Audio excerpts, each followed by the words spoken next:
টুনটুনি, একটা কথা কি জানিস? নষ্ট গাড়ি ঠিক করা যায়, কিন্তু নষ্ট নারী ঠিক করা যায় না। তোর পিছে আজ 5-6 জন ছেলে ঘুরতেছে বলে নিজেকে বেশি সুন্দরী মনে করিস না। একটা কথা মনে রাখবি, পচা জিনিসে মাছি বেশি ঘ্যান ঘ্যান করে। পুকুরের পানি সবাই ব্যবহার করে কিন্তু কেউ খায় না। ঠিক তেমনি একজন বিবাহিত নারীকে সবাই ব্যবহার করবে কিন্তু কেউ বিয়ে করবে না। মা, আজকে আমার বিয়ে হচ্ছে, তাই কি আমাদের বাড়িতে এত লোক? আজ তোমার বিয়ে না সোনা, আজ তোমার মুখে ভাত অনুষ্ঠান। আমাদের অনুষ্ঠানে একটা সুন্দর মেয়ে এসেছে মা, আমি তাকে বিয়ে করতে চাই। এখন তোমার বিয়ে দিব না বাবা, তুমি যখন বড় হবে চাকরি করবে তখন দিব। আজকের যুগের মানুষের আয়ু কম মা, আমি তাড়াতাড়ি বিয়ে করতে চাই। ঠিক বলেছো। থামাও এসব, ভাত খাওয়াও তো শিখনি এখনো। বাবা কখনো কাঁদেন না, কিন্তু বাবাদের চোখের গভীরে হাজার গল্প লুকিয়ে থাকে।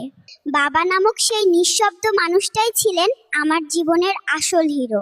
আমরা বেশিরভাগ মানুষেরা মায়ের গল্প বলে থাকি, বাবারা থেকে যান নিঃশব্দে, কিন্তু বাবার ত্যাগ, ভালোবাসা আর ঘামেই গড়ে ওঠে আমাদের সাফল্যর প্রতিটা সিঁড়ি।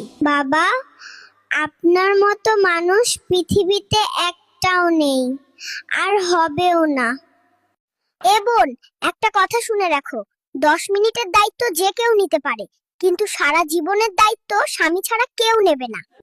মাইশা, চল এইখানে ডুইকা যাই, নার্স খুঁজে পাইবো না আর ইনজেকশন দিতে পারবো না।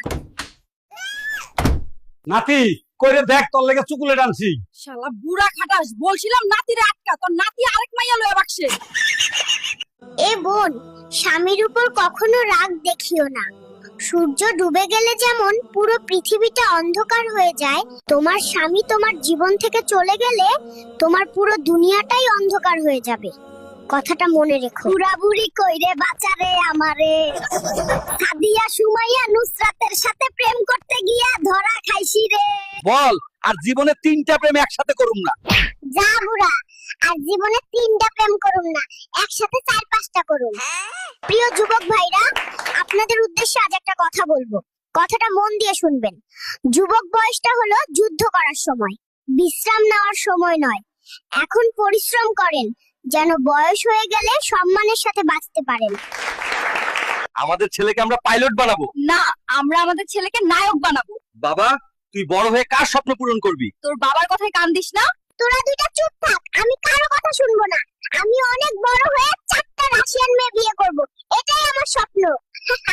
চাচা, কিছু লাগবে আপনাদের জন্য? এখন তো কিছুই লাগবে না, কিন্তু আমার নাতির জন্য একজন দাদি খুঁজতেছি। কি বলস রে নাতি?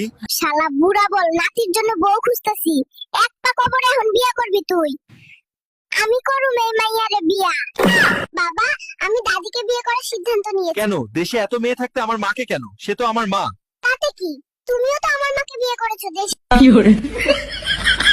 ওই নাতি পড়ায় না কিলাই রে, এইটা সব সময় মনে রাখবি।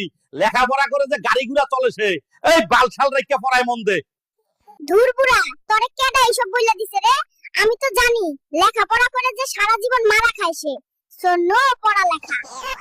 আবার সেই ভাইরাল শিশুর দেখা মিললো, এখন ওকে কিছু প্রশ্ন করব। বাবু, তুমি এখানে কি করছো?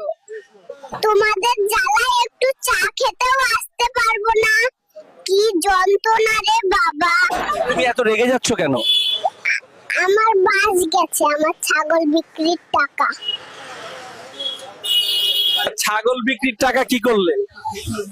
কোটিপতির আশায় টিকিট কেটে ফতুর হলাম। আর কিছু বলবে? খেটে ইনকাম করো, শর্টকাটে বড়লোক হতে গেলে কখন ফকির হয়ে যাবে বুঝতে পারবে না। বল ছাগল। শরিয়াতে আম, আমটি আমি খাবো পেরে। ভ্যা ভ্যা। এই শালা ছাগল তাড়াতাড়ি নাতি, তুই মানুষকে না পড়িয়ে ছাগলকে পড়াচ্ছিস কেন? বুড়ো, বর্তমান শিক্ষিত ছাগলের দাম অনেক, তাই পড়াচ্ছি।